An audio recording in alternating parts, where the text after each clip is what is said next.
We've had the New Japan Cup, and now we are moving towards Sakura Genesis. We had a quiet week. There were no shows to discuss, but there's plenty to talk about in terms of New Japan, who's where, who's on the way up, who's on the way out, and some other things as far as factions winding down. And there's always news, isn't there, Jeremy? So we're going to talk about the state of the union in New Japan, so to speak, look ahead to the Sakura Genesis shows. Windy City Riot had a few matches announced for that, too. So we have an interesting week ahead of us. With Jeremy Finestone, I'm Steven Conway. This is Speaking of Strong Style.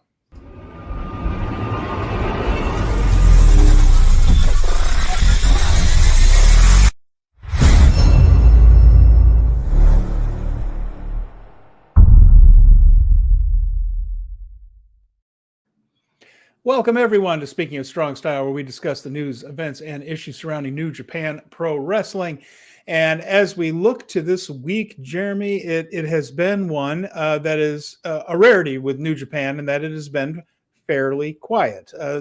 We've had rumors swirling for the last couple weeks, really, regarding Jeff Cobb, some other things regarding Finlay, and some other, as we move on toward when these contracts might be up and stuff. But this week, simply a few matches announced, and that's been it. So it's given us a chance to reflect, hasn't it? That's what I've been doing anyway this week.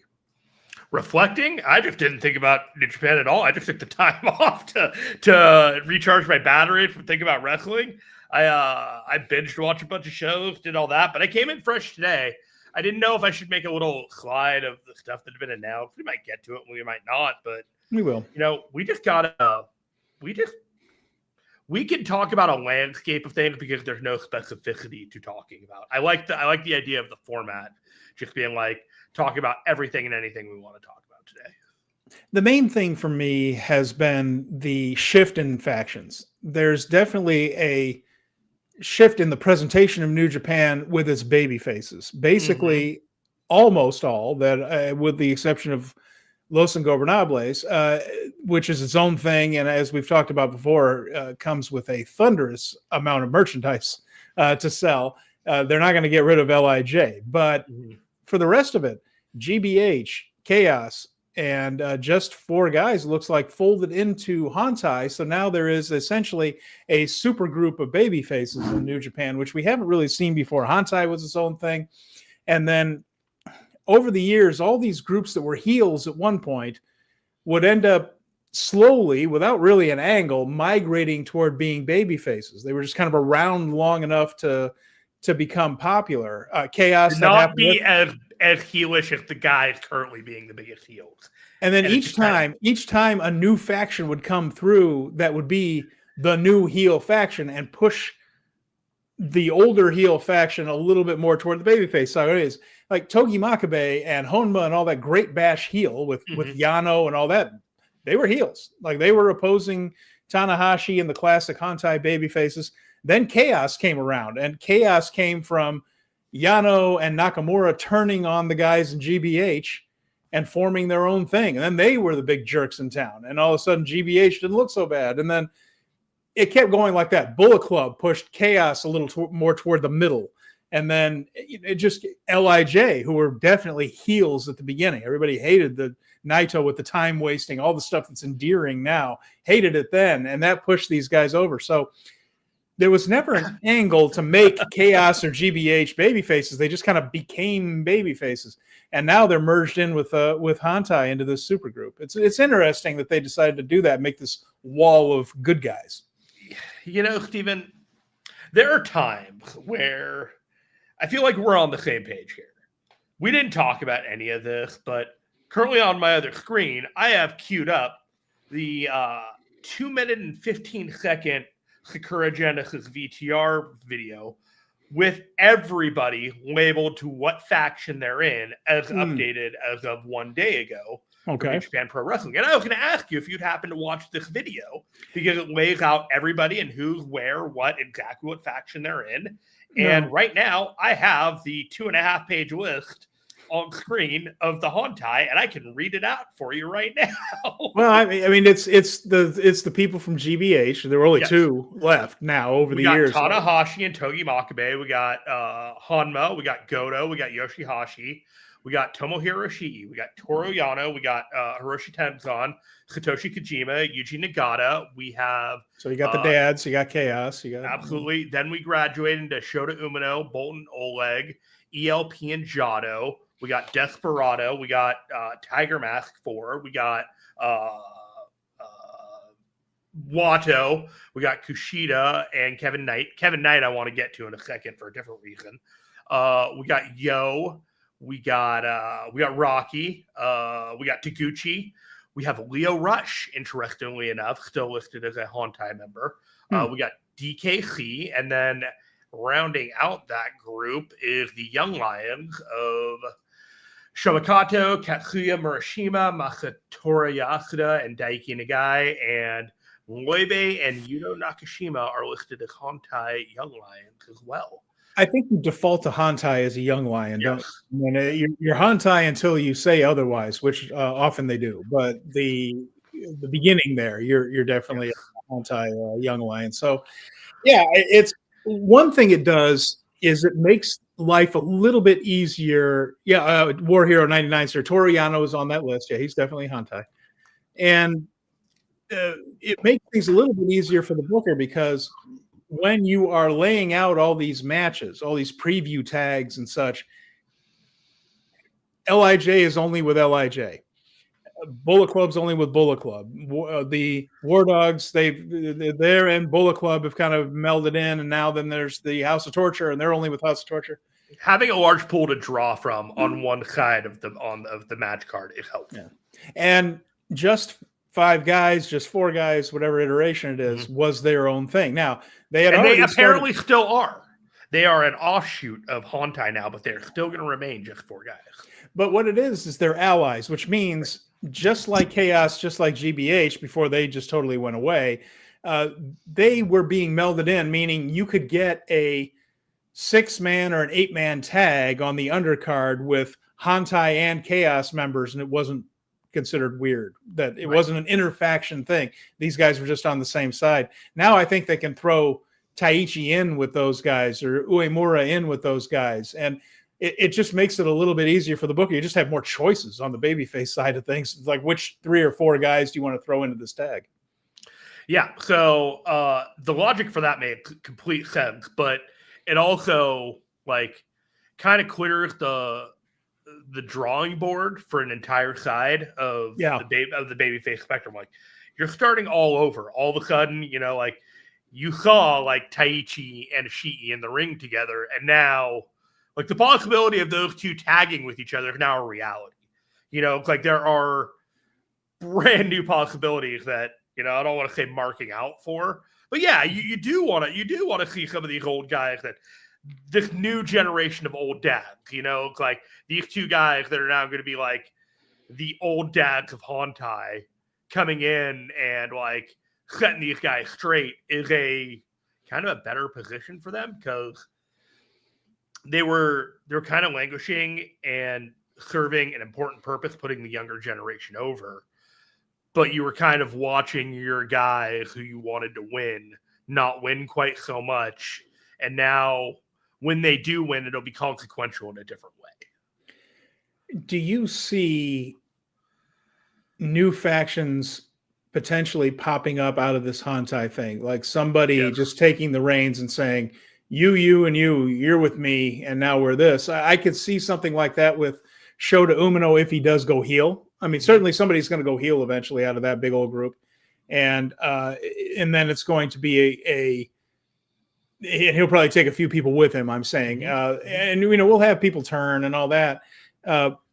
Maybe not another babyface offshoot, but I could see 3 or 4 guys going with Umino and perhaps kind of being a bit of a rebellion faction of, look, I tried it your way. It didn't work. You saw him give the nod to David Finlay at the New Japan Cup finals when Finlay just said, if you want to win, you got to do it my way. And Shota seemed to take that to heart a little bit, give it a little nod before he rolled out of the ring. So I feel like I said a long time ago, for Shota to grow, he's got to reject the ways of his elders. Yeah, you got to kill your idols, right? The most basic part is, kill your idols. And yeah, it's interesting too. We're coming up on the 10th anniversary of the formation of LIJ. That was in 2015 when Naito went off to Mexico and came back with the new look and new attitude or new gear anyway. He looks the same, but and that was the thing where it was just a total. It was different, but there are parallels between he and Umino. I mean, Umino has that Nepo baby baggage to carry, but Naito was a guy who was clearly talented that the fans just didn't take to, and he had to go away for a while, and then he had to come back with a whole new concept. And when he did, the fans absolutely detested it. It's hard to explain now because Naito is such a sentimental favorite. People used to really be irritated by the long walk to the ring and the long removal of the 4 layers of clothes. And now we get a kick out of it because it's the heel that's frustrated, right? And now it's a kick. Back then it was the fans that were absolutely frustrated. And, he would abuse the Intercontinental title, like throw it up in the air and let it crash to the ground. And he'd be, that type of thing. It was an act you hated, and then you realized it was an act that was important. And once the act became important, you wanted to see it. And once you wanted to see it, you began to cheer when you got to see it. It's the psychology of getting the important moment. I think we're going to have to see that from somebody on that babyface side. Like that wall of babyfaces is going to have to be broken for a while. It might not be for a few months because I think they need to establish it before it means anything to break it up, right? But that this could be where it's headed. Umino I don't see Umino just falling into line happily behind Hiroki Goto. I just don't see it. Not with the way he's trying to be presented right here. War Hero's asking who's main unit. Point is, like, everybody on that list that you just mentioned is main unit except for officially the Just 4 Guys group who are their own offshoot. Everybody is just Hantai now. So that's they're just thing. Like this giant clusterfuck of baby faces. And you're basically your top baby face right now for the faction is Shota Umino, like the top young baby face. But he doesn't feel that way. Well, Goto's the top baby face in the company. Who is? Goto's the top. No, baby. I'm saying like the young top baby, like the young guys. Like right now, like you got Umino. Might be Uemura now. I agree that he is. I think that like what I'm trying to say is you got the 4 like the young guys. You're the young guys. You got Oiwa, you've got Yuya, you've got Yoda, Shota, and Ren. Okay, and they're all positioned in different factions. And right now, Shota Umino's positioning is to be the guy in the top babyface, but it doesn't feel like the right fit. Whereas Yuya is kind of off to the side in this offshoot, and he's not quite there yet.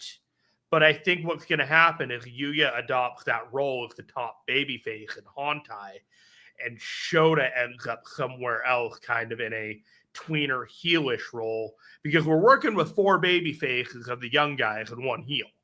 That dynamic has kind of got to shift. Yeah. And I don't really see Shota Umino going full heel, like having interference in his matches and cheating and, going House of Torture-ish. I see him more of doing I'm going my own way and maybe I'll kick somebody between the legs if I feel like I have to. Like I'll get extreme if I have to type of thing. But I don't know. I don't see him going like House of Torture and having a group that... Plus, there's already a House of Torture. They don't need that. But I feel like it would be more like what Riki Choshu did, and I'm going way back for this one, in the 80s, where it was just this anti-authority group that is just like, I'm not going to sit there and shake hands and kiss babies with Fujinami and Inoki. I'm here to fight somebody. I'm here to win a fight. And whether that's somebody the fans like or the fans don't like, I don't give a crap. And that was what made Choshu kind of a cool rebel, that which is an attitude he rolled for the rest of his career. Rode it to All Japan to great success, rode it to New Japan to great success. If you do it correctly, the Japanese fans kind of love that. They kind of love the idea, just like Americans do, like the idea of telling your bosses to stick it appeals to everybody in some way. So, do you think that we are about to get slapped in the face with this Shota Umino versus Tanahashi match that we're going to get in a couple of weeks? Well, it's a good opportunity for him to show a little bit of that attitude. I am not you. We've talked about how John Moxley has obviously been de-emphasized in New Japan. Hasn't really been mentioned, hasn't really come around. But until this whole thing with Great O'Khan happened and Umino hitting rock bottom and shaving his head, we talked about how he was dressing like Tanahashi with the colors. He was, going through the crowd and doing the bracelets with the kids and hugging them and all that like Tanahashi. But he was coming through the crowd like Moxley, riding a motorcycle in. Like there was a Moxley devil on his shoulder and a Tanahashi angel on the other shoulder, and they were coexisting for a while. But we saw in the Zack match, like when he let the Moxley side out before this, it was against Ren Narita when we wanted him to. When he starts acting like a bastard against Zack, and kind of kicking Zack when he's in the ropes and shoving his father down in like he did at Wrestle Kingdom, well, that hits differently. Like people didn't like it as much. Right. Those two things are starting to fight for control of him. And it does seem like he's well on the way to kind of rejecting the Tanahashi angel and embracing more of that little. It hasn't worked for him, right? Like it just, yeah. There is a very real, like in pro wrestling, your personality is simply magnified. The aspects of you, like the most authentic pro wrestlers, are the ones that can take elements of themselves, magnify it, and have it resonate with the audience, and they can connect. The problem with Shota Umino is when he has magnified elements of his personality, they have not connected. And he has not come off as authentic. A lot of the criticisms that he gets are fundamentally related to authenticity, like a connection to the audience and all these things. And I think everybody's aware of it, but in order to not make it look like the company is responding to this and instead trying to naturally take a path so that the confidence of Shota is maintained as they try and go a different direction with him, without having lost faith that he is a cornerstone of their future. So this is kind of what I'm looking at, is like, they're not shotgunning a change, but what they're trying to do is tell a story in which they somehow figured out probably around November that this wasn't working. And when they were laying out their plans, this was the direction that they were going to go with this guy. And so from January to April, we're getting this transformation that is a teardown. And now we're getting what is essentially a rebuilt psyche, like damaged psyche, Shota Umino going forward. Like he is fundamentally changed from the last year and a half, really, of everything that he's had, and climbing up to the mountaintop and realizing it wasn't enough. Like he wasn't good enough. Like the audience couldn't get him through. He couldn't get him through it. And all these clutch moments, he failed. And he just failed again. Yeah, the parallels with Naito in 2015, 10 years ago, are really striking. I remember how we've talked about on the show. Naito was set for the main event of Wrestle Kingdom, and the fans rejected it to the point that they had the vote, and people voted Nakamura versus Tanahashi as the match, not Okada versus Naito for the World Heavyweight title. They won the Intercontinental title last. It didn't come to that this year. They were smart enough not to do that because they wanted it to be Zack and Shota, but a lot of people rejected that main event, rejected him being in the main event of Wrestle Kingdom at this stage. And so then you tear him down. Like Naito kind of lost a bunch, and we're going to tell, we've mentioned that before. He lost a bunch, then went to Mexico, came back with the new gimmick. Umino lost a bunch, didn't go away to Mexico or anything like that, but has had that moment. So if it's done correctly, it can really, really work. Yes. And this is the opportunity. But the next 4 months are going to be some of the most critical in Shota Umino's career to get this right. Whatever it is. And we don't know what it is. We don't know that he's going to break away. All that stuff. We're just supposing. But whatever this transformation is, it's critical. He needs to nail this, because if he nails it, he's set. It can really work.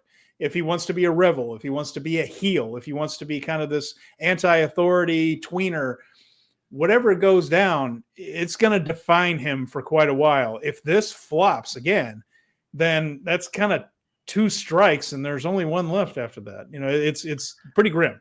I don't think this is gonna fail. I don't either. You know, like the company's invested so much in these guys. You know, it's like they're their future.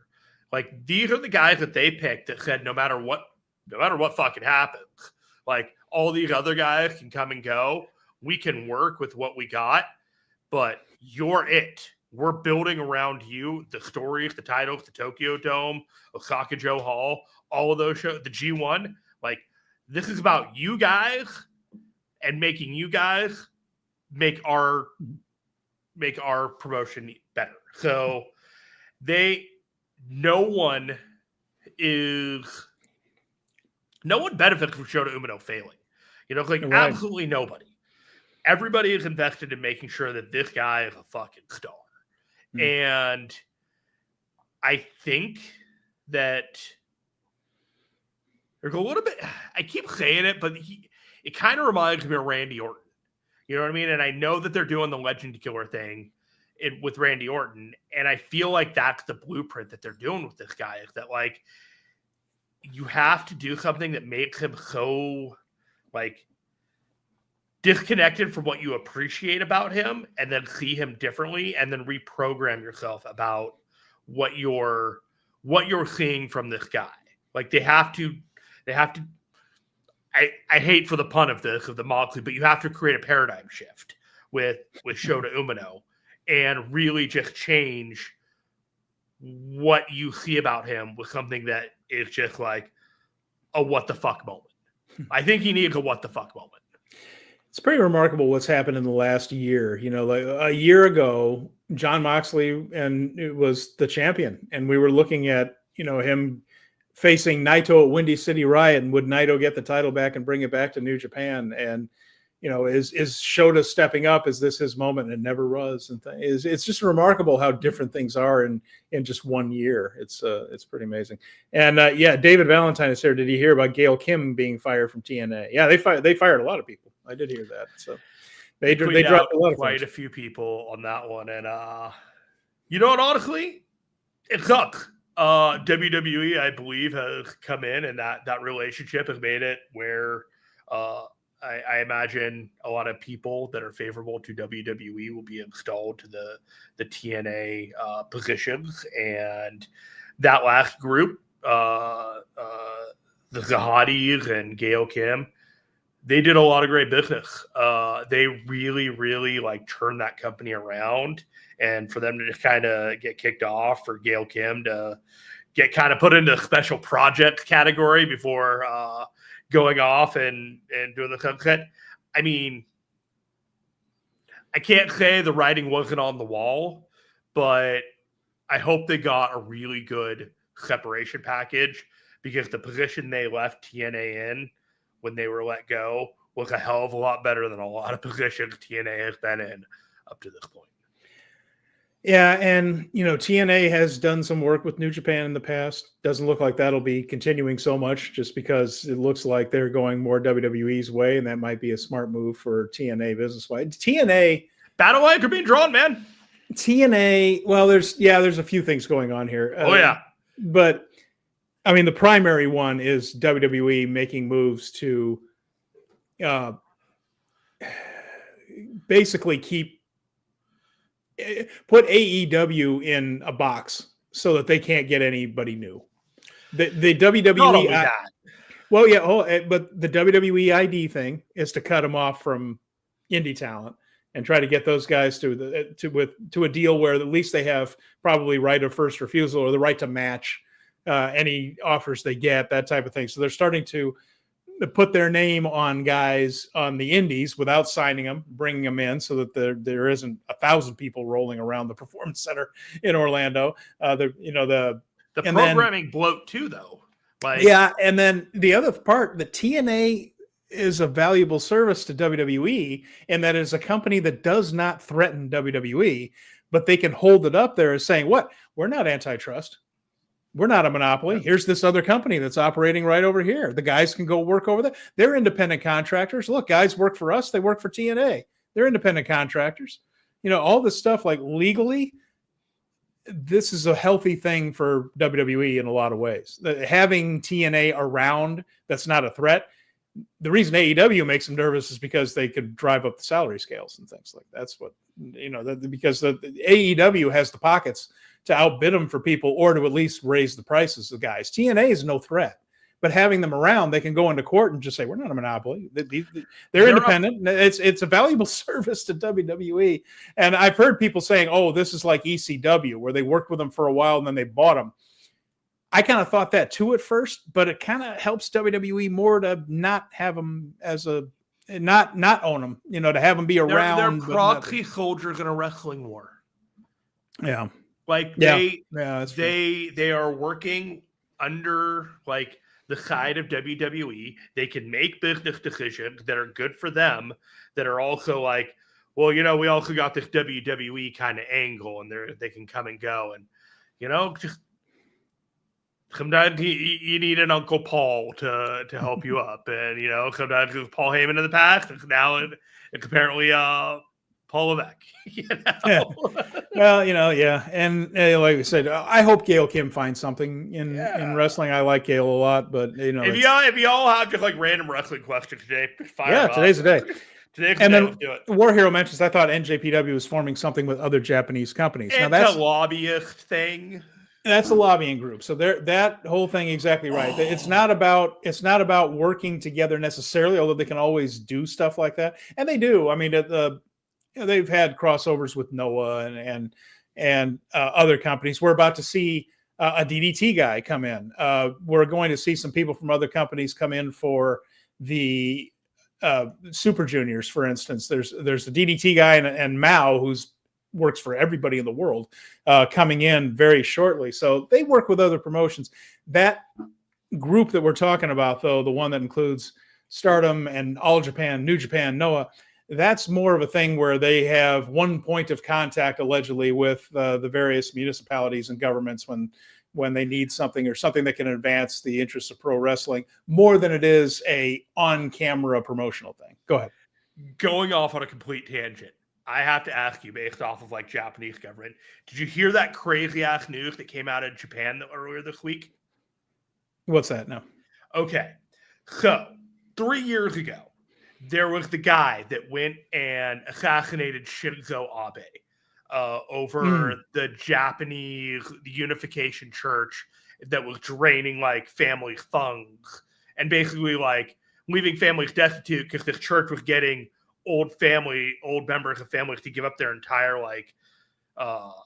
their wealth to this church, and all these families were destitute. And this dude made a homemade gun and assassinated Shinzo Abe in the middle of the street, right? No, I remember that. Yeah, the Japanese prime minister was killed, yes.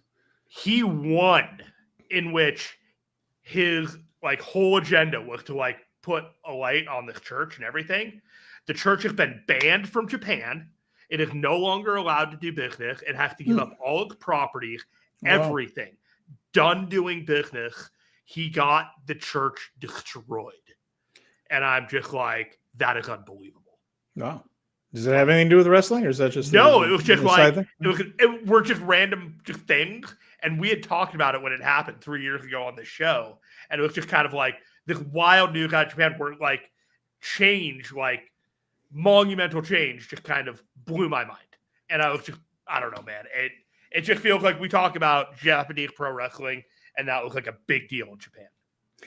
David Valentine mentions AEW is going to get help in their fight against WWE and TNA. AEW is going to get NWA to help them out in that battle. I that's fine. I don't know NWA, how much impact the NWA has. Pardon the pun. I don't know what's left of that so much. But I haven't thought about NWA because Ricky Stark left NWA. The issue with AEW is their alliances are with CMLL, which is the number one company in Mexico. It's with New Japan, the number one company in Japan. And Stardom. None of those companies can really bring in a new talent that's going to change the game for them is the issue. I mean, the top stars of those. Well, first of all, the top stars of CMLL are only going to come in for shots every now and then because it's a better deal being if you're a Mexican pro wrestler, if you're a luchador, working CMLL is the best deal you can get. Half the time you're home, more than half the time you're home because the shows are in Metro Mexico City. You're in front of enormous crowds week after week after week. You're part of the culture of Mexico in a way that you aren't even in the United States or Japan, the way Lucha Libre is thought of and all that. It's a pretty good gig is what I'm saying. It takes a lot to get those guys to leave and go anywhere full time, as long as they stay in the good graces of the CMLL family, which is not always the easiest thing to do. For Japan, again, they can certainly outbid, but we've seen with Okada and we're seeing with Takeshita, those guys are fine. This is not going to be some rant about how they're misusing those guys or whatever. But the evidence is that they're not really blowing up the crowds. It's just like who can they bring in that would actually be a game changer and get both ratings and attendance up to where they have been? I don't know if their alliances are going to be able to help them with that. And so that's a tough one. And Fernando Zayas is here. Good to see you. I like to call the AEW, CMLL, Stardom, New Japan. I could call it a coalition that exists as long as AEW is interested in the coalition existing. It's like the minute they're done, I feel like it kind of falls apart in its complexity. And I'm also, frankly, a little worried going into the next few years about the availability of people being able to come and go from America just to wrestle. Well, hey, but yeah, you wonder. And Fernando mentions I've seen a lot of excellent wrestling shows in Mexico. Boy, do I believe that. There's some amazing talent over there, and not only in CMLL, because that's what it's a War Hero mentions AAA. That's a company that is still going. And has some real talent. Unfortunately, their top guy is El Hijo del Vikingo, who has a terrible time staying healthy. I've heard really good things about that Commander hologram Mystico match that happened a couple of weeks ago. That can't believe it's happening, but it's happening kind of thing. So I've been meaning to check that one out. But like I said, I kind of took a week off of watching intense wrestling given my opportunity to do so.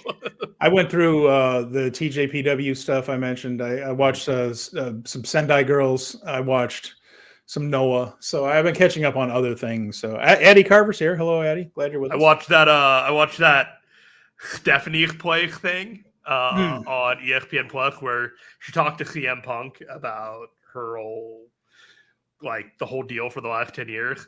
Man, they made so much fucking shit on that thing. Like they erased history, didn't talk about a lawsuit.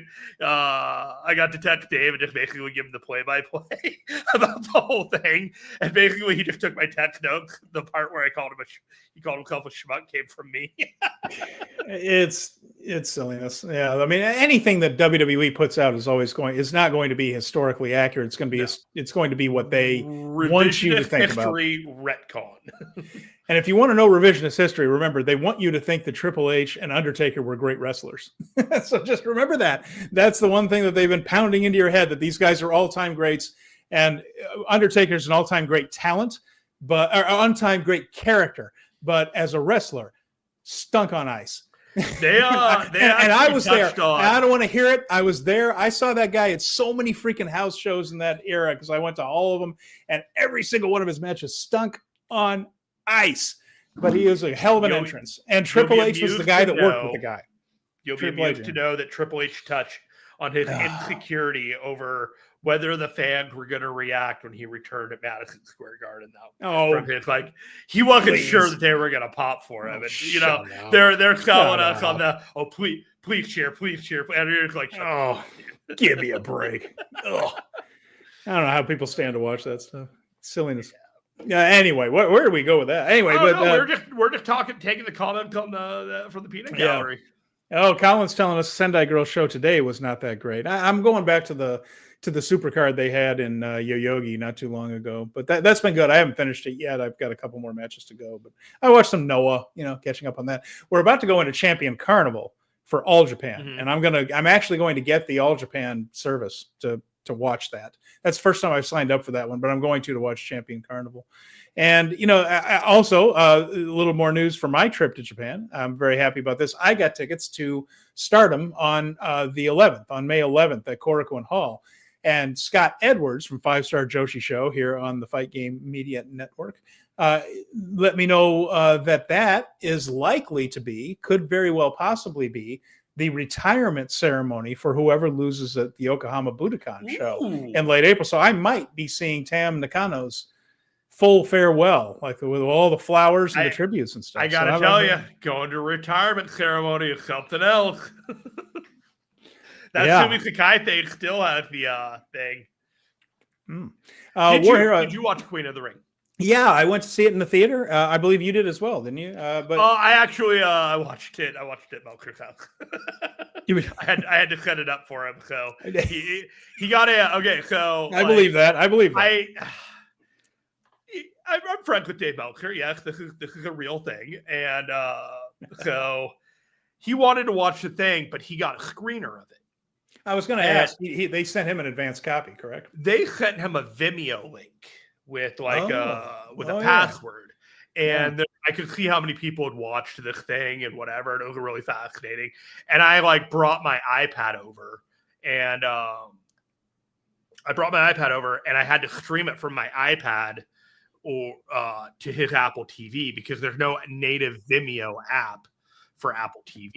Like Vimeo doesn't have any of these native things, so I had to do that. And guys, Dave Meltzer is not working in Apple TV like a pro. Okay, he's Uncle Dave kind of thing. Like he's the guy he calls for tech support, and it's fine.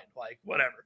So sometimes I'll go over there and just get him set up on these things, and his functionality with the New Japan app is calling me up and saying, "Why isn't this working?" And I'm like, "I get it, man. I get it."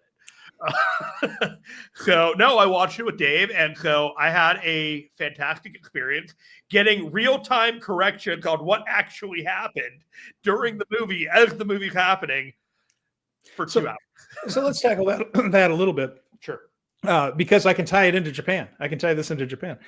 Queen of the Ring is very similar to me they're very different movies, but I mean in concept to the Iron Claw.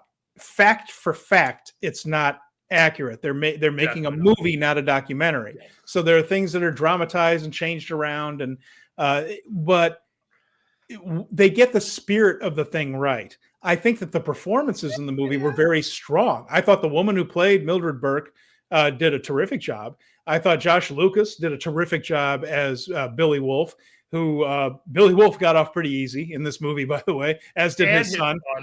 And his son. But again, we're making a movie, not a documentary. And I thought they made a very entertaining, fun movie to watch that got the idea of it right. If you went to see Queen of the Ring, you would walk out of the theater having a pretty good idea of what happened with Mildred and how, and maybe not, again, every date, everything exactly right. But yeah, you get it. I didn't hear the end of two aspects of things that they changed. One was Gladys Gillum did not die. No, that's kind of important. 50s. It's certainly important to Gladys. She died in the 80s or 90s, and Dave actually was supposed to call somebody to get some information about this. And he was telling me the story at the time, but the name he got, he called the woman, and she had died the day before. So there was key information about women's wrestling that he missed because the woman had died just a couple of days, and he had finally gotten her contact information. The other one was there was a scene in the movie where Billy Wolf, for lack of a better term, beat the shit out of Mildred Burke in a parking lot. Yeah. In the movie, she just slaps her around a little bit, but it was much, much worse in real life. In real life, it was him and his son. Yeah, her husband, who's portrayed as a good guy in the movie. I mean, you root for his. You don't come back from that in the movie if you do that. Yeah. It would have changed the tone. But they both beat her badly. Yeah. in that time, and I get why they didn't do it. I get why they didn't touch on it, but Dave at the time asked me, he's like, "Do you think that they do the beating if the way it happened?" I'm like, "Not a chance." No.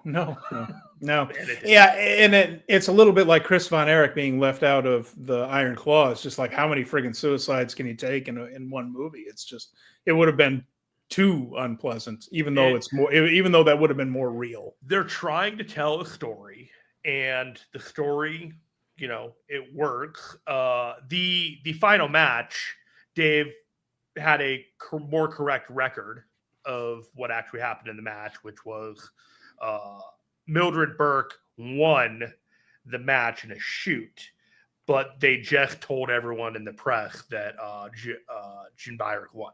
And so even though like Mildred, like to everybody there that was in the ring, it got overshadowed by all the press correcting the record of what actually happened. But the shoot did not. But the shoot match that they had in the thing was not actually the way that it went down in the ring. Fernando Zaya says both of them were trash, both the Wolves. Yeah, I mean they weren't nice guys, and they were awful to the women that they managed and all that. War Hero mentions Iron Claw wasn't the dad, the heel. Kind of, yeah. I mean, but if Fritz, I think Fritz got off light as well. He did. That's the point. It's like as bad as he looked in that movie, he got off light. It was worse. You know why it was, right? What now? You know why that was, right? Well, part of it was the way they depicted the whole planning of the Parade of Champions show, as if that was. And there's more. Well, but I mean, the way they exploited Dave's death for that show is really repugnant, and they softened that, and they softened some of the relationships he had with his sons, which was not as cuddly as it was portrayed in the movie, and it wasn't portrayed very cuddly. I agree with you completely. What I'm trying to say is the Von Erich estate wasn't going to let that movie be made. Sure. And that's why Fritz was portrayed as complicated rather than just the son of a bitch that he actually was. Yeah. That's fair enough. And it was also interesting to me that they portrayed the mother as being completely apathetic, not apathetic, but even hostile sometimes toward wrestling. Like she was watching. It destroyed her world, and all she could do is sit there and watch as everything she loved got taken away by something that she didn't even want around. I thought it was interesting too. They had her sitting at home watching the Kerry Von Erich thing and almost trying to ignore it when Kerry won the world title from Ric Flair. But in real life, she's in the ring, or not in the ring, but hugging Kerry in the aisle on the way out. Like she was part of the celebrations in Texas Stadium that day, and absolutely all in on portraying the idea of this is the triumphant moment for the Von Erich family. I can't even imagine what the mind fuck of all that must be. Yeah. Like it wasn't even the first child that she lost. You know what I mean? Like she'd already been through this years before with the child that like the electrical accident, you know? Yeah. War Hero saying this movie shows why Jimmy Carter lost re-election. Tell us what you mean by that. Put that in the comments down there. Talk to us a little bit about that. Could be a joke, but I want context too. Could be, but I'd like to hear the context. Colin mentions, by the way, he thinks that the Cinderella angle, so the Cinderella tournament in Stardom, we're jumping around here where we're taking comments from the folks here watching. I think the Cinderella angle will be involved in the Tam Saya match, which Cinderella was Sakura winning the Cinderella, and she has been in part of a tug of war between two factions. She is right now loyal to Tamu Nakano's Cosmic Angels, but the hate group, the big heels with Saya Kamatani, have been trying to bring her in. So perhaps she's going to be tempted there. Anyway, yeah, it's very possible. I'm just curious to see if I get the full retirement ceremony at Korakuen Hall. That would be pretty fascinating. Pretty cool. Yeah, it would be pretty interesting. And I was so annoyed, Steven. I'm going to Vegas doing the whole WrestleMania thing, and it turns out I'm not going to be able to go to the Stardom show because I'm working the Q&A. And then they announce there's the Tokyo Joshi Pro Wrestling show has got Takeshita on it on Saturday, April 19th at 2 p.m. They're running directly against WrestleMania. Oh, well, interesting choice there, but and that makes a little bit of sense. And that Takeshita is still with DDT. Remember, he's signed to New Japan, DDT, and AEW, and of course, DDT also owns TJPW. That's the same company there. So, and then War Hero mentions the Olympics as being why Jimmy Carter lost the election, because he chose to boycott the 1980 Olympics. I think there's a lot more going on than that led to Reagan's victory, but that didn't help. Boycotting that pissed off a lot of people. Fair enough. I can't unpack anything that I don't know anything about. I wasn't even born until 81. Completely out of the loop. One of my earliest memories, this is digressing, but one of my earliest memories, period, of anything is watching election night 1980 when I was about 5 years old. And I remember Reagan winning and watching that. I for some reason, I was for some reason that's there in my head. It's one of my earliest. I don't really remember much before that clearly, but I kind of remember that one clearly. It's a strange thing. I remember being trained to say Michael Dukakis when I was a kid. My family was very Republican. I am not, but my family very much was. I'm just very old. So I remember the 1980 election. I got a wow from the first Fernando. one I remember is the 88 election. I know of the 84 election. I grew up in Southern California, so there was actually in my garage Olympic heat warmer, like heat pads from the 84 Olympics that my parents had bought at because we lived in like Huntington Beach, Orange County. That whole area where I grew up. And so like in my garage hanging on the wall were the heat pads, and I was like, man, that would have been cool to go to. And I probably did go, but I just don't have any memory of it at all. And it's just kind of a strange memory to me. I just remember sitting there seeing like Reagan's face, the border around Reagan lit up, that he was the winner of the thing. I don't know why I remember that. It's just there. But let's see what else here. Fernando says that Mrs. Von Erich there, I don't remember her first name. Doris? Yeah, I might be making that up. It was the Jackie Kennedy of wrestling. That's an interesting way to put it. You can make the case for Helen Hart too, for that matter. But all of those people sustained some incredible tragedies. If you really look at the Hart family, it's almost as tragic as the Von Erichs in a lot of ways. But David Valentine, how do you feel about Vince McMahon launching Capital Wrestling Corporation to compete with WWE and AEW? I legitimately have no idea what you're talking about. There've been rumors for a while that he's going to start up another company or something. I don't think there's any room for him to start up a wrestling company. No. Who's he going to get? It is interesting, though. He has been popping up in public in ways he never has before, like doing things to be seen at that New York Knicks game, like sitting courtside in a silly suit and all that stuff. It sounds like he might be trying to put something together in some business. But keep in mind, WWF is basically the only successful business Vince has ever run. He tried to do concert promotion in the 80s, and that didn't go well. We're going to talk about the XFL. We all know what happened with that. One of the biggest disasters ever. The World Bodybuilding Federation, for the love of God. That's a mess. But yeah, Vince has not been successful outside of wrestling, and he bought the WWF artist. He bought the WWF for a song from his father, which people criticize him for, that he got because Vince Sr. sold to Vince. Well, not Vince Sr. They're not senior and junior, but it's just easier to think of them that way. But Vincent J. McMahon sold the WWF to Vincent Kennedy McMahon. That's the Vince we all know, for about a tenth of what it was worth, basically. I mean, Vince J. McMahon owned it. He could have just left it to him. You know what I mean? He could have just given it to him. So at least he made him pay something for it. And he made Vince take care of Arnold Skolin and Gorilla Monsoon, who also owned parts of The Office, blah, blah, blah, all this stuff. And he did make it a wild international success. He did that. But it's really been his only successful business. And Ico Pro, all that other stuff that they invested in, it all just fell on its face. Here's how I look at it. Okay.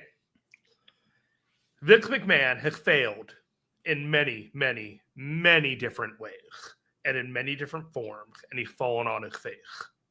However, with the one thing that he has succeeded with, he has accumulated more money imaginable that anyone could have possibly comprehended from this one business venture based off of the initial purchase that he made.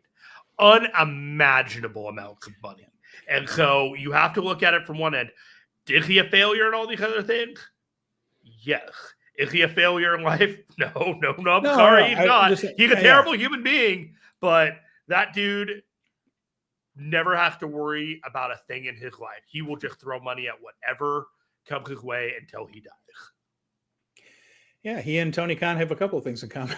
It doesn't matter on the money. It doesn't, but Tony doesn't have to care about whether. I mean, the company is profitable right now, but he doesn't have to care if it is. I got one for you. He doesn't have to care if it is. Go ahead. Do we think WWE films was a success? No, but not really. Not really. Like, it's just one of the other things that failed. But at the end of the day, it was funded by the thing that was so unimaginably profitable that it doesn't matter. You're not binging all the you're not binging all the sequels to the Marine on the weekends? I don't. Was The Rundown a WWE film? I don't think so. I don't know. I shouldn't speak out of turn on that one. I don't know. I legitimately don't know if I've ever seen a WWE film. Yeah, I don't think I never watched. I don't do horror, so I never did any of the Kane, Cena evils. I didn't really do the Marine with John Cena or the Miz or Alex Riley. I think maybe did a movie of one of those as well. But no, I just. Oh my God, that list is not going to draw anybody. Yeah, so David Valentine, Vince going to get Ryback, Brock Lesnar, Guerrero, Ziggler, Riddle, Lynch, Gail Kim, Sonya Deville, and Mandy, just to name a few. That's going to be his promotion. I think we're fine. I think Paul's going to be okay if they do that. I don't really see him doing that. Do you? I mean, first of all, where can you get a TV deal that would actually make it worthwhile to even try? Like, who's going to what do you wrap who in that list is the promotion? Like, what do you build around? Like, who is the person in that? Is it Brock Lesnar? Yeah, I'm gonna argue with War Hero on this. He said John Cena's Hollywood career means it was a success. Not in WWE films, he was not a success. I mean, I think that was his success came from doing movies from others. I mean, that did not come from because he did so well as a WWE films guy. I mean, it's a fair point, but it doesn't win the case. You know what I mean? Yeah. Like, it's just kind of like it's a point in their favor. You know, the John Cena films were not all of them were bombs. They had a couple, but I mean, here's my thought on that. If it was successful, they'd still be doing it. What was the one where he was the cop and there was like a gimmick about like the 10 count and he had to save his girlfriend, but it wasn't the Marine. It was like a completely different one. It seems just, like they were just chopping these things out. Yeah. So, all right. So we have. David Valentine says Vince McMahon has connections with ESPN. 12 rounds. Thank you, buddy. 12 rounds. The guy. It has connections with ESPN. War Hero. He has connections with ESPN and Fox. Yeah, but they're not going to put. I mean, Fox just gave up their wrestling show. They decided they didn't want it, and then ESPN has If this happens, I'm bringing David Valentine on, and we're talking to him. Yeah, I wouldn't worry about that. It's just too much. All right, so we got other stuff. I feel like we've kind of veered off the path for a little bit here. I wanted to bring Queen of the Ring back to wrestling and Japanese wrestling. Bring it back around, buddy. Mildred Burke formed a group that trained female wrestlers. They were shut out of the NWA territories. Billy Wolf got the NWA territory. So that's why later on, Fabulous Moolah, all of those women were booked through the NWA territories. And Mildred was kind of blocked out of all that kind of stuff. But she tried to form another company that worked with the non-NWA promotions. It kind of worked sometimes, kind of did. It never took off like the Billy Wolf Moolah troupe did. And that was called the Worldwide Women's Wrestling Association, which is a mouthful, but there it was. And you're thinking the call letters on that are the acronym WWWA. If you know your Japanese wrestling history, that is the dominant women's wrestling group. All Japan Women was the WWWA. And Mildred Burke had made tours of Japan and made appearances there. And her belt, that women's title belt that they were all arguing about in the movie and they were all fighting about in that movie, was the title belt that was used for the WWWA, All Japan Women's Wrestling in Japan, all through the 70s and 80s. That was the belt. So the one with Manami Toyota, Crush Gals, Dump Matsumoto, it was Mildred Burke's title. That sounds like the blueprint from history. You know, it's like all of these things start at some point and in some way. And the thing about Queen of the Ring is that there's now more awareness about that entire generation of wrestling that there has ever been before. Whether it's accurate or whether it's not, it's just like the Iron Claw, where people are wanting to dig into these eras of wrestling and find out. And I like that Mildred Burke was portrayed as someone that couldn't be controlled in that movie, and she was going to do her own thing. And she seemed, I don't know, Steven, she seemed a little ungovernable. And I'm going to bring it a little back around, and we'll get back to the state of the New Japan Pro Wrestling, because there's another ungovernable group that we got going on, possibly more popular than Hot is LIJ. Mm-hmm. So they're the next in that faction thing that we're talking about. And right now, there's only 6 of them. We got Naito, we got Shingo, we got Yoda, we got Hiromu, we got Bushi, and we got Teton. There's no Zandikin. There's no any of these extra guys. Like, this is the core 6. When you see LIJ, these are the guys that are with each other, and they're not going to wrestle alongside anybody else. The only one that I possibly see happening is Yoda Tsuji and Gabe Kidd doing a tag match together at some point in a big show. Okay. Well, I mean, LIJ is right now in pretty good shape. Yoda Tsuji, of course, the global champion. He'll be defending against Evil at Sakura Genesis. Hiromu and Naito are the tag team champions. So there's a lot of gold in the faction. And I mentioned before, that is the biggest merchandise seller by a country mile for New Japan. So even if Naito is starting to decline, or has been declining in the ring over the last couple of years, that faction is still very, very strong. And I expect it to be maintained and protected in New Japan for a while to come, because the money they bring in is very real. And merchandise matters to a company that doesn't have hundreds of millions of dollars in TV deals like some of the North American companies do, where merchandise is further down on the priority list. It's an important thing that they sell a lot of those scarves and hats and jackets. So that's going to be a group that's going to be taken care of. They're going to get pushes. They're going to get gold. They're going to be in prominent spots. It's not all going to be everybody at once, but there's a reason there's only a couple of guys in that faction that aren't protected. Bushi's not particularly protected. Teton is to a limit when he comes in, but there aren't a lot of pinfalls taken by guys in LIJ, and it's because they're moving a lot of gear. What's the hierarchy in LIJ, and what should be the hierarchy in LIJ? Who's the top guy? No, it's Naito. It's still Naito. He's still the leader. How long is it going to be Naito for? A while now, because he's not going to walk away while Tanahashi is walking away. So we've got at least that far to go, and then a little bit beyond that.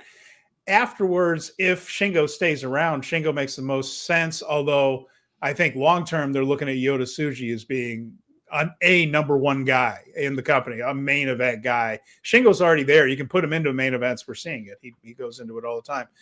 I think the goal is for one day for Yoda Tsuji to be the number one. The guy. I think so. I think so too. I just wonder when it's going to happen. You know, we had that interesting not until Naito's gone, because keep in mind, or not until Naito's gone, or Yoda's not in LIJ anymore. And again, I don't know. I think they want that succession. And not anytime soon, but if Naito's going to be around for a few years, you know, you can make a story about Naito versus Yoda Tsuji. You want to think Shingo might get a turn, but Shingo's over 40. You know, that it might be a smart idea to move it over to Tsuji and just have him line up behind Tsuji or something like that. I was advocating for Shingo to make his own faction and be a leader of one. I agree. Without he's such breaking a strong up presence that like there's a whole lot of like oxygen in the room just taken up by like the star power of LIJ. Like, you got 4 of the biggest stars in New Japan Pro Wrestling, all just kind of existing around each other. And you almost have a void in Hontai of someone that you want at that level consistently. And at the same time, you got 4 of them over this other faction. Yeah, that. Like, the only thing, you don't. Long term, it's a little trickier, because what's that faction gonna be like in 3 years? Naito is clearly he has a lot more yesterdays than tomorrows, right? Mm-hmm. I would say Hiromu is in the same vein right now. He's still very, very good, but not the world's best. Exactly what he's going to be. Yeah. Like, this is like I said, now. Shingo's in his 40s now, so he's not a long-term solution for that. It's Tsuji. So I think they realize that there will be LIJ turnover, whether they plan or not. Mm-hmm. So that's a factor too, I think. It's like, I mean, do you split Shingo off to start something else? Because you might need some depth in LIJ before too much longer. I have a feeling, I don't know. I don't want to say it's a feeling, but there's a sense to me that they're just going to squeeze the blood from the stone from the LIJ branding as long as possible, regardless of the, like, they're going to see if they're going to be able to get by without some of these guys going into their near future. And the LIJ thing will probably get a little diluted, kind of the way Chaos got diluted over time when the top stars that made that faction aren't there anymore. They're not like closely tied. I don't know if LIJ is really going to be LIJ the day that Naito isn't around. You know what I mean? Like, to me, LIJ and Naito are the intrinsically tied things. Sanada is no longer in LIJ. Evil's no longer there. Like, this isn't exactly the core original group of guys that were in this faction. And so the faction will continue to exist, but it has to have authentic people in it that will keep it alive. And they've been very, very careful to curate who is and who isn't in that faction. And I'm not sure they're going to be curating more people in rather than just kind of winding the faction down when the time comes. Yeah. All right. So with that in mind, let's see. Any other factions we want to talk? I feel like we've talked about the House of Torture Bullet Club dynamic to death as far as how they have listed everybody officially as to where they're in and what. And Bullet Club's actually pretty large.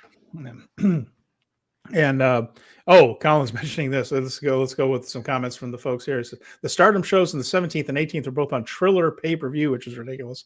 Stardom's been doing a lot of pay-per-views, like 2 or 3 a month now. Shows that are just going behind paywalls and things, which is a little irritating for people that pay for Stardom World.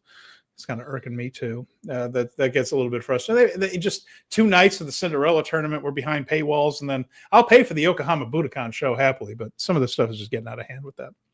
But yeah, War Hero mentions that we have the Rogue Army, which are part of Bullet Club with War Dogs, right? They're kind of in the same pool right now. And then House of Torture is its own thing. Yeah, according to New Japan, there's 3 pages of Bullet Club. You got the War Dogs, which is Finley, Gabe Kidd, Jake Lee, Sanada, Chase Owens, Drilla Maloney, Bone Soldier, Robbie Ishimori. X, Clark. Yes, I blanked on his name. Thank you, Ishimori. Robbie X, Clark Connors, and Get It. Then you got the Rogue Army, which is Fale. Bad Luck Fale. Chase Owens. Chase Owens is in actual War Dogs. He's not in the Rogue Army for whatever reason. Really? It's all the Tamashi guys. So it's Caveman Ugg, I think, and the Natural Classics, Tomas, and the Philippe brothers. Is Banzai in there? Banza? Nope.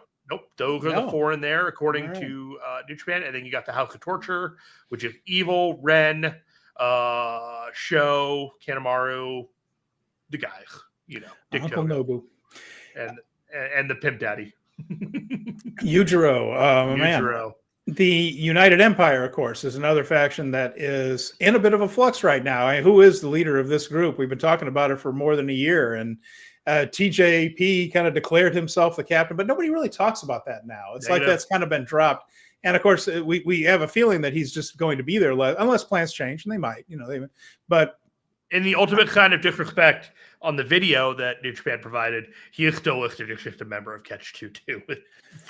And they don't really seem to be talking. They mention it every once in a while, but it really feels like they're more behind Great O'Khan than anything else. And then right now we don't know about Cobb. There's some speculation as to whether he's still listed as the United Empire. Khan, Hinare, and keep in mind he lives in Fukuoka. I mean, it's a big step, and guys have taken it. We've certainly seen guys come over from New Japan to the United States recently, and with the economy, and we've talked about that with how the currency differences. But there are reasons Jeff might stay. But either way, you're looking at a faction here that's been a little bit rudderless anyway since Ospreay left. So I have an interesting one about this one. There's 7 people in the United Empire roster, finishing out at Jacob Young. You know who's not in that roster? It's Templario. Okay. Templario was named a member when they needed a member a while back. Yeah. But now he's not a member of the Templar of the United Empire faction, according to New Japan Pro Wrestling. That is interesting. Yeah. And we all know about TMDK. That one's pretty solid. We have that. But go ahead and give us a rundown of who is officially in TMDK. Okay, we got Zack Sabre Jr., we got Shane Hayes and Mikey Nichols. We do, in fact, have Bad Dude Tito as a member of TMDK. Good. We got Ryohei Oiwa, we got Hartley Jackson, and we got the tag team champs, Robbie Eagles and Kosei Fujita.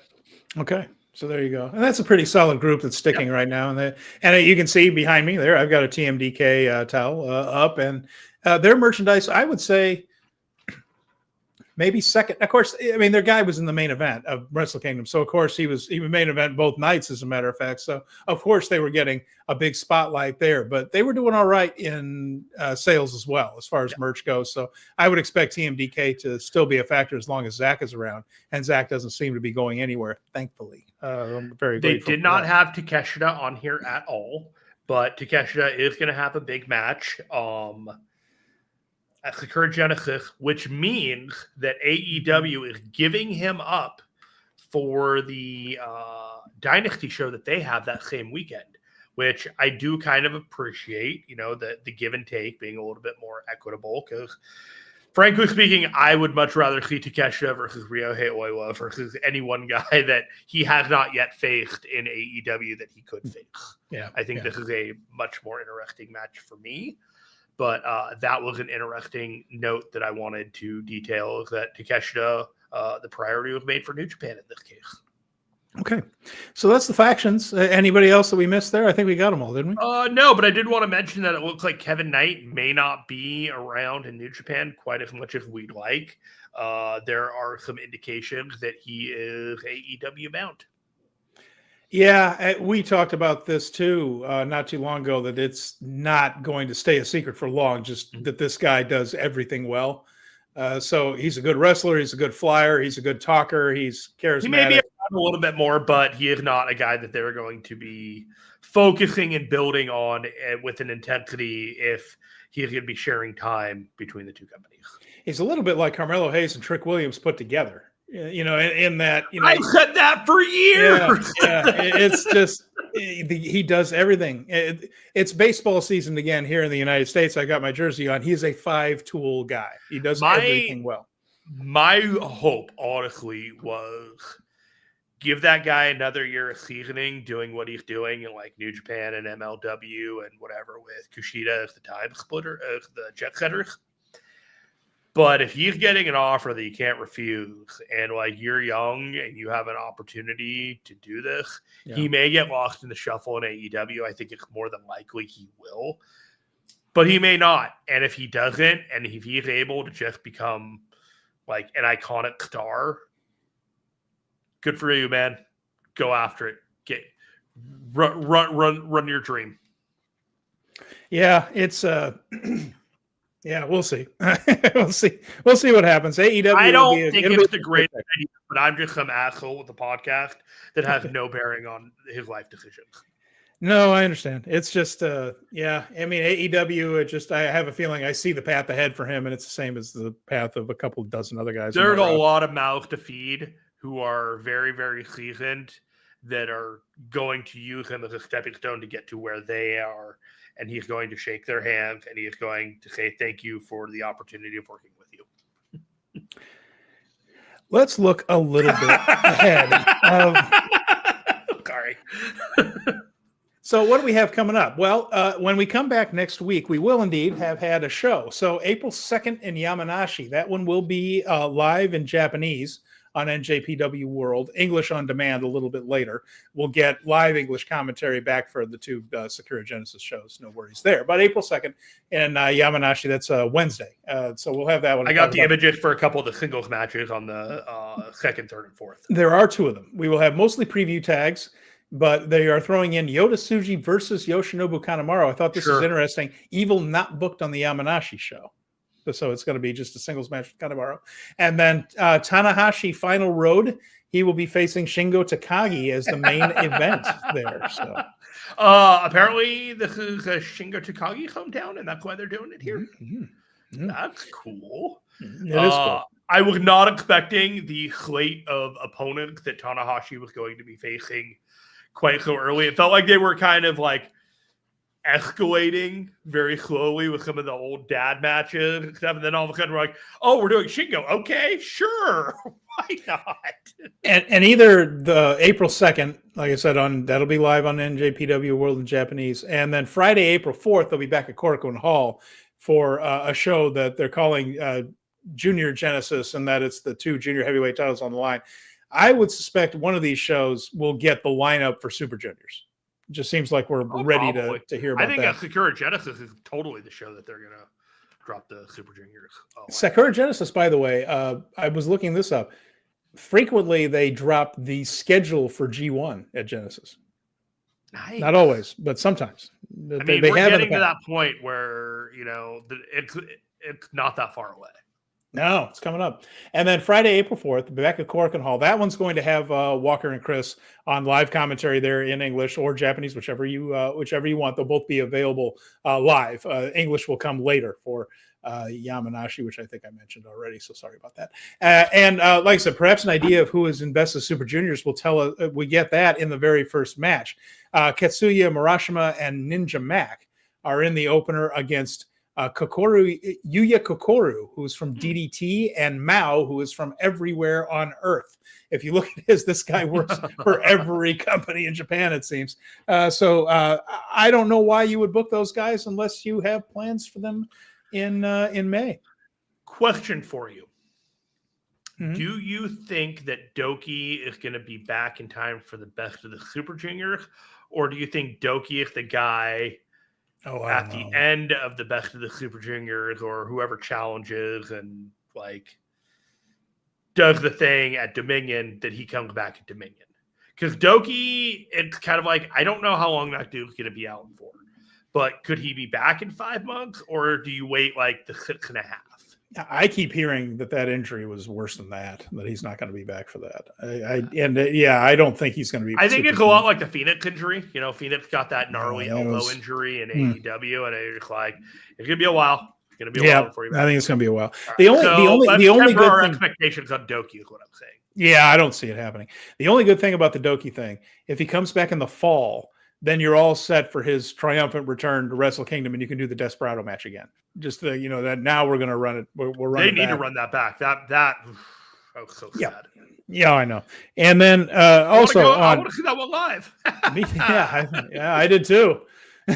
I know.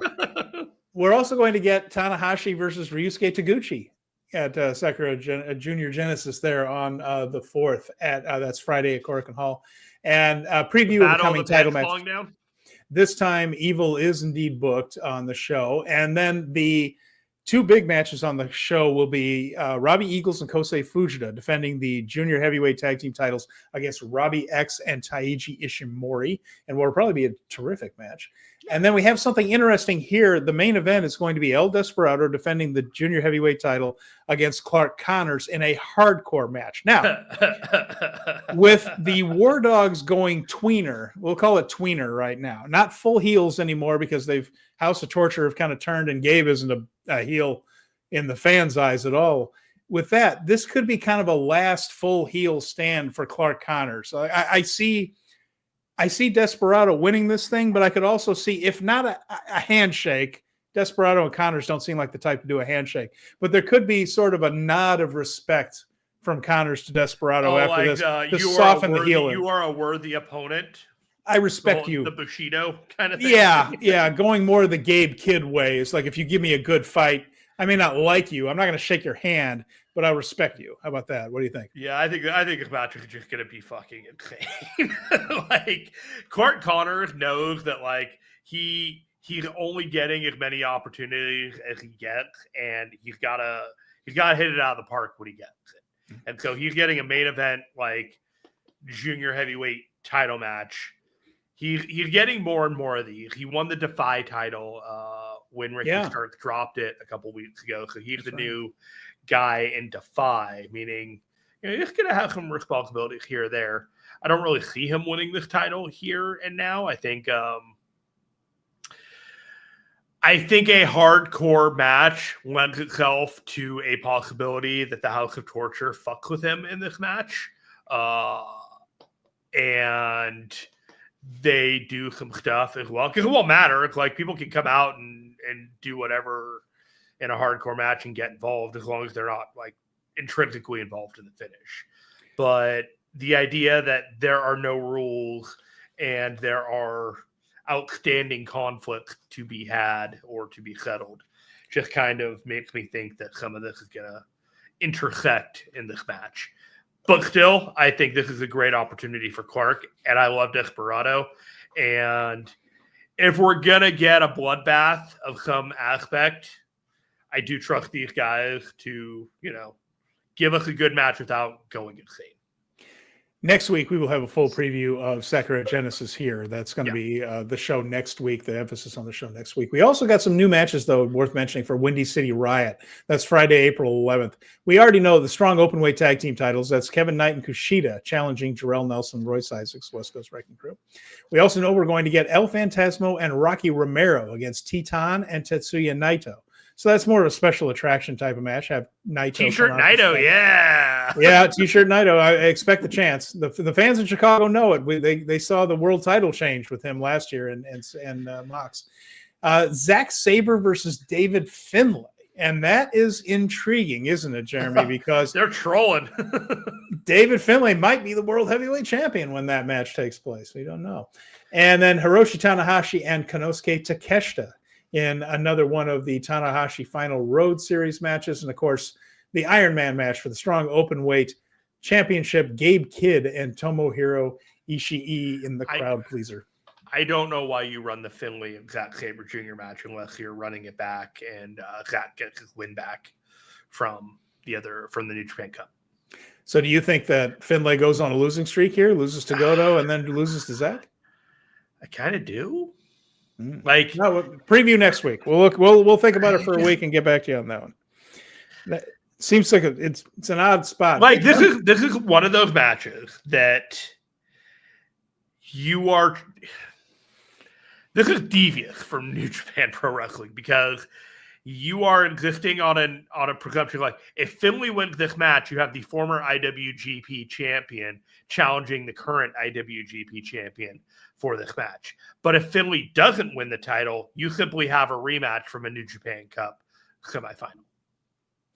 Also, just putting on the tinfoil hat right here, one fall, 30-minute time limit because it might not be a heavyweight title match. It might not be. We don't know. Maybe Finlay will get full of himself and want to make. But if he is the champion, they could say, well, it's not a title match. They could say it is a title match. We'll have to see how it goes. If it's not a title match and he's the champion, 30 minutes, that's a cake for Zack and Finlay. I don't know if they can afford to go Broadway on the show. I know. Because they did that last show. I know. Yeah. They did it with Ishii and Gabe Kidd. And then tinfoil hat stuff. They have the run it back match. So if you do another Broadway in addition to an Iron Man match, in which I guess they're going in Iron Man 30 minutes. You know what I mean? Like it just feels like a weird. Yeah, they already have a 30-minute match on the show, so I would doubt it, but we'll see how it goes. But we're gonna preview that another time. I was looking also at the history of the New Japan Cup a little bit, and tell me about it. Well, first of all, the tournament began in 2005, so 20 years. It's been 20 years for the tournament. Tanahashi won the very first one, so another thing that's coming around full circle, the winner of the very first New Japan Cup, wrapping up his career now as 20 years on. The first one was called the New Japan Openweight Tournament, and it was not for a title shot. It was simply for the trophy and the prize. And the first winner to become an IWGP challenger was at the second tournament the following year, 2006, and that was Giant Bernard. He won the tournament that year and challenged Brock Lesnar for the IWGP title and lost. The first person to win the cup and then the belt was the year after that. That was Yuji Nagata. He won the cup and defeated Tanahashi in 2007 to get the IWGP championship. And then after that, 5 guys in a row lost after winning the New Japan Cup, including our own to bring it around again, Hiroki Goto, who won 3 out of 5 New Japan Cups, but lost each one of his challenges for the world title, as we know, because he just won it for the first time earlier this year. Another thing is our world heavyweight champion, Hiroki Goto, the only 3-time winner of the Cup. And as a matter of fact, they've spread these things around over the years. Only Tanahashi, Nagata, Kazuchika Okada, and Zack Sabre Jr. have won 2. Not that many people have won 2. There's been a lot of one-offs in that match. Let's see. Okada and Nakamura broke that streak, by the way. Okada and Nakamura went to the finals. Okada won and then beat Tanahashi. So once again, we had the Cup winner beating the champion. And another little note, Nakamura won in 2014. We're going to get to some of these comments here, guys, I promise. Nakamura won in 2014 and challenged Tanahashi for the Intercontinental title. So that was the first and only time the challenge went to the Intercontinental title and not the IWGP title or World Heavyweight title. And in 4 of the last 6 years, the winner of the Cup has gone on to win the belt. Zack lost to Okada in 2022. And then in 2024, last year, Yota Tsuji won the tournament and then lost to Tetsuya Naito. Some notes here. The Sakura Genesis is the most common spot for the challenge. This will be the 6th time that the New Japan Cup winner has challenged at Sakura Genesis. Other shows have included Dominion one year. They went all the way to Dominion with the New Japan Cup winner. Wrestling Dontaku, the May show, that's gotten a couple of them. The G1 Supercard was one. That was Okada and Jay White. Okada won the tournament and then challenged Jay White in Madison Square Garden. Didn't Lance Archer beat Will Ospreay at that show too? Did he? No, I don't think that was I don't think that was a G1 Supercard. Oh, I was thinking of the one in Texas. I went to the G1 Supercard of Honor. That was the one where Zack Sabre Jr. beat Hiroshi Tanahashi too. Yeah, it was night 1 of the 2019 G1 that was in Dallas, and that is where Lance Archer beat Ospreay there. I was there for that one. I was thinking Okada lost that night, but he lost to Ibushi at the G1 Supercard. Did he? Yeah, well, at G1 in Dallas, I saw Archer beat Ospreay with the claw, which is still over in Texas, which is really funny. You still do the claw in Dallas, it gets over. That was when they were doing the thing where he gets the claw on a guy and would pin him with the claw.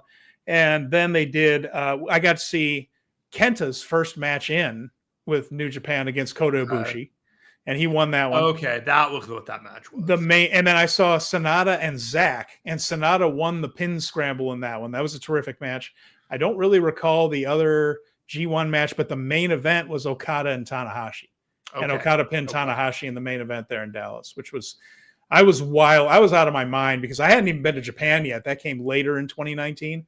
So to see a night of the G1, seen Okada versus Tanahashi live. Yeah, how cool is that? That's pretty cool. Anyway, let's see other shows that have gotten a title match after the New Japan Cup: Hyper Battle and Invasion Attack and New Dimension. Those are all shows from before the days of them calling this Sakura Genesis. These were the spring not pay-per-views, but big shows that New Japan would do. Invasion Attack was one they did for several years. New Dimension, all that. Hyper Battle. They brought back Hyper Battle in 2022 just as a one-off, as a little tribute to a card that they used to have every year. And I thought I'd go back 10 years. You know, we mentioned the parallels between Naito and Umino. Naito was kind of where Umino is now back in 2015. He'd had a bit of a humiliation at Kingdom, and then he was just about to go through a big character adjustment. And I just thought it'd be a kick to go back 10 years ago to the New Japan Cup final from 2015. And it is interesting to see. They drew 5,000 people at the Sun Plaza in Hiroshima for this one. And then it was Tiger Mask, Ryusuke Taguchi, and Mascara Dorada, a different one. This is the guy that is now Grand Metalik. When he left CMLO, they put another guy in the outfit. And the new guy might be just as good, maybe even better. But they defeated Jushin Thunder Liger, Kushida, and Jay White, Young Lion Jay White, 10 years ago in Hiroshima. And then you saw, this is a fun one here. Satoshi Kojima and Yohei Komatsu, defeated Yuji Nagata and Sho Tanaka. That was the second match on the card. Goto defeated Makabe, and then Kota Ibushi defeated Naito to set up the New Japan Cup final. That was the semifinals and the finals were on the same night there. Shibata and Honma defeated Tama Tonga and Cody Hall, Scott Hall's son, who was in Bullet Club at the time. And then we had Kazushi Sakuraba as a member of Chaos, the UFC legend, the Gracie Killer, teaming with Toru Yano. They defeated Hiroshi Tanahashi and Captain New Japan. And then that was followed up with Nakamura, Okada, Ishii, and Yoshihashi, the classic Chaos lineup, against Carl Anderson, Doc Gallows, Bad Luck Fale, and Yujiro Takahashi from Bullet Club. The New Japan final, Kota Ibushi defeated Hiroki Goto. And Bushi went on to challenge AJ Styles at Invasion Attack that year. They drew 9,500 people for that show. And that one featured some interesting notes from that show, by the way. Roppongi Vice. It shows so Trent Beretta and Rocky defeated the Young Bucks for the junior tag team titles. Kenny Omega was the junior heavyweight champion, and he defended against Mascara Dorada. Matt Taven and Mike Bennett, there's one from the Throwback Machine in New Japan. They beat Gallows and Alice Anderson for the tag team titles with Maria Kanellis at ringside. And Okada defeated Bad Luck Fale in the semi. Can I tell you, last night on Dynamite, Blake Christian and Kenny Omega had a match, and I gotta tell you, Steven, if you were on the internet at all, you'd have a number of people wonder why this match was taking place whatsoever. And honestly, I don't really care. Like, it's a match to have and whatnot.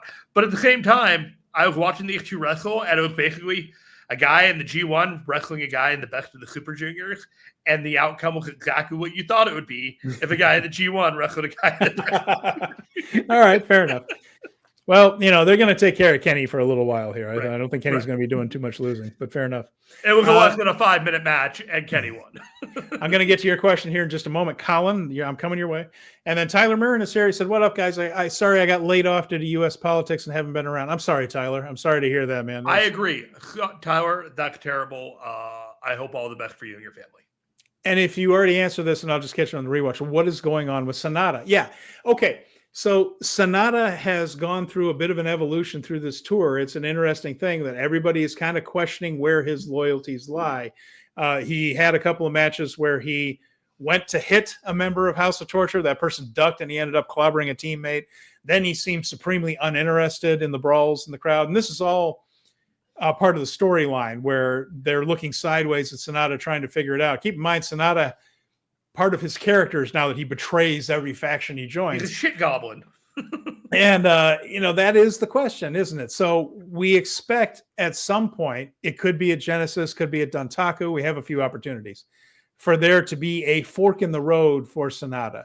And which one does he take? Does he betray the Bullet Club? So we think it's going to be one of these deals where he is going to be an integral part of some sort of referee is down, everybody's in the ring, and SANADA shows what his true colors are. It is either proving his loyalty to the War Dogs in Finlay, and keep in mind, Gedo just brought him in. Gedo doesn't usually make himself look like a sucker, just saying. Or it could be that he turns once again and becomes a force within House of Torture, reuniting with evil. And you could even say that with the exception of his world title run after beating Naito and forming Just Five Guys, the most successful run SANADA ever had was as the IWGP Tag Team Champions with Evil. So I expect there to be a fork in the road there soon. But I think that's the storyline, that at some point I would say that that's almost certainly where it's going. I would put it at 70%, except that whole thing where Gedo doesn't make himself look like a sucker very often. Like, Gedo doesn't get turned on. He does the turning. So, yeah. The reality to me is that SANADA didn't quite work as the world champion, and he really wanted to make it work. So much so that he injured himself to a point that he's never really going to be the same SANADA that he was before his arm injury that he allowed to atrophy, rather than take the time off and take the surgery and heal up. And what we're seeing now is essentially like what we're seeing with like Kenta and a couple of these other guys, where he's just not the wrestler that he was. And so there's a lot more focus on like personality and things that are outside of the work rate aspect of it. And I don't think we're really going to get work rate SANADA as much as we've had in the past. There's going to be opportunities here or there, and he's going to show us flashes of these things. But we're graduating into this era of SANADA where things have happened in his career that didn't quite go the way that, everyone kind of wanted it to go. Didn't quite hit the peak that people thought that he could hit, reach his potential or whatever. And now we're just kind of in he is a guy in a faction. He is not going to be the front man to anything. He's going to be the second or third in command, and he's going to have his matches, and he's going to have his stories and the minor subplots here or there, but he's just not the guy they're going to build around anymore. That's my takeaway. Yeah, so I think he's going to be but I think he will be a factor in this War Dogs House of Torture feud. There's definitely faction warfare going on the heel side as well. There's a graduation on the face side, but there's movement on the heel side. Jake Lee still, they put him on that video VTR for a reason. And I think Jake Lee, I think SANADA, I think Ishimori. I think there can be a real division between the War Dogs and other members of Bullet Club. I'm looking forward to having Lee back, and I know that seems like a strange thing to say because I think he was starting to get it because it was a rough start. It was a very rough start for him. I don't deny that. And I also think that there were people on the roster that were not helping him. Yeah, I think that's true too. The other part of it is, though, he was picking it up. And he always had kind of an odd kind of charisma and personality to him. I understand that that's not for everybody, right, but his physicality, his work was better, more New Japanish. And just before that knee injury hit, just the wrong time for him. I felt bad for that. So I hope he's able to recover and resume. All right, why don't you hit up this Colin's question and we'll get out of here. Yeah, well, I'm going to Grand Sumo in May, so we got to talk about this. What did I think of Onosato winning the sumo tournament and a rope run in May for him, meaning a possible shot at being another Yokozuna? So basically, it's an interesting thing because Hoshoryu was just promoted to Yokozuna for being consistent, yes, and winning a couple of tournaments. He won his second tournament, and after coming very close.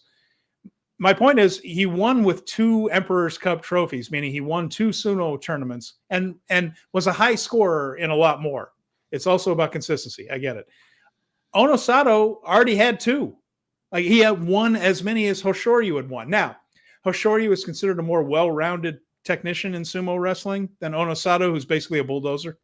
And so someone mentioned that, like, if everybody knows what he's doing, why doesn't anyone stop it? And the best line I heard was, knowing your opponent is a bulldozer doesn't necessarily stop you from being bulldozed. Right. He's just all raw power, and he's very young. So Hoshoryu, really. But I was a little puzzled by this whole thing where, like, everybody got behind Hoshoryu. Onosato had won as many tournaments as he had, but he's considered more well-rounded, maybe a little more consistent. Well, now Onosato has won more tournaments than the Yokozuna has.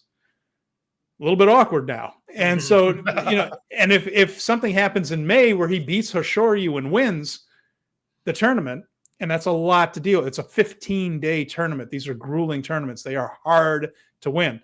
If he does that, then I think the Sumo Association is in a really awkward spot where, you might have to promote him and 2 Yokozuna promotions in 1 year. Keep in mind, there have only been 70-some Yokozunas in the 600-year history of sumo wrestling. It's not common.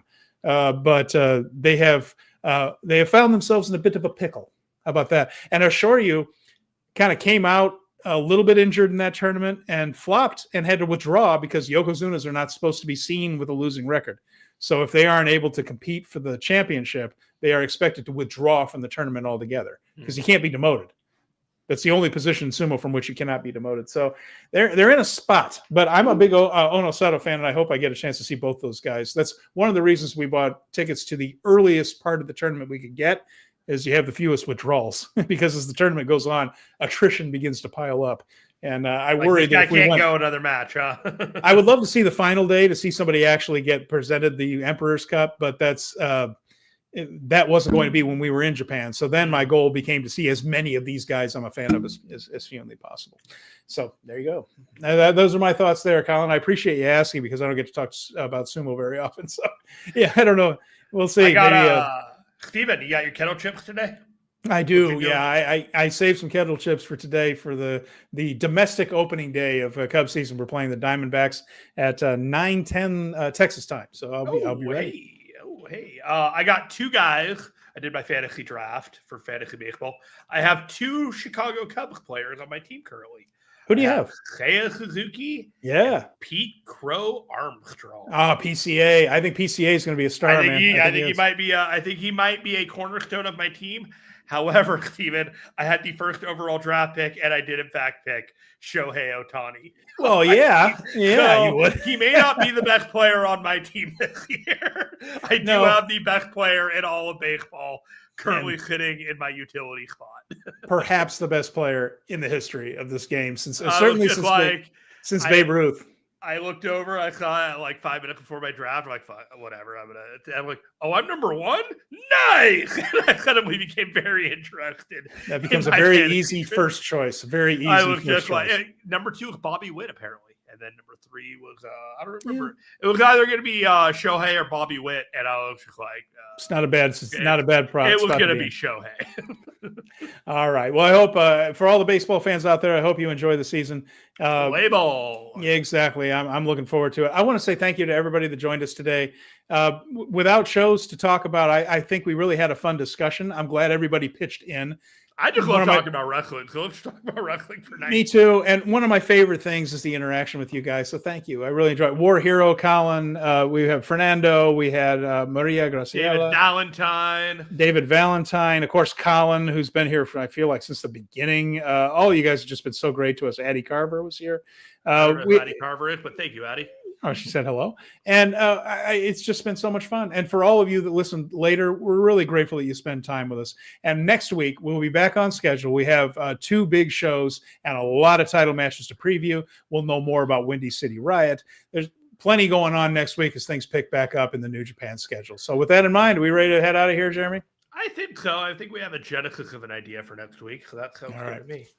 All right. Don't forget Power Bombshells on Sunday, Dynamite Show, all the good stuff on the 5-Star Joshi Show, all the stuff on the 5-Star Dynamite Show, Fight Game Media Network.